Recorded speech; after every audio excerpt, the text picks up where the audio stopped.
During that my father's burial, as I discussed in my last nugget, it was an interesting time and also a challenging time for me because one is that I have lost money in importation business and bank is on my neck trying to recover their funds.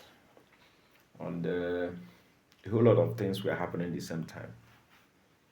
Thank God for my wife.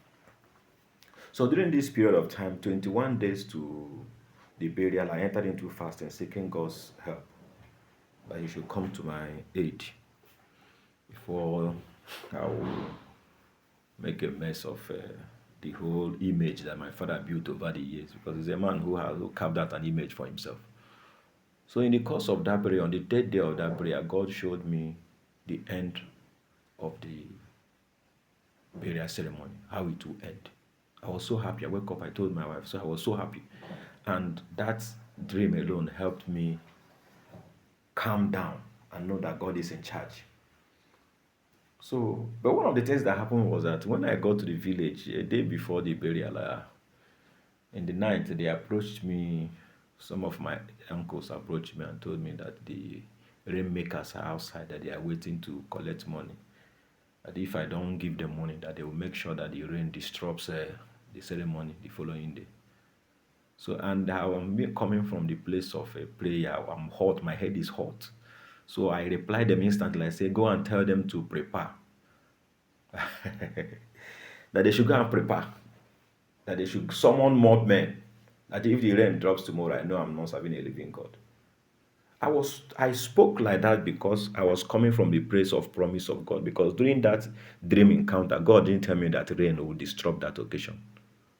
That is why if you read John 13:3, Jesus said, having known Jesus, knowing that the Father has given all things into his hands, and that is coming from the Father and is going back to the Father, he has this knowledge that they cannot kill him, that all he will do is to move from glory to glory. Having this information, he was pleased to go to the cross. So every believer should become conscious of the power of God that is working in them.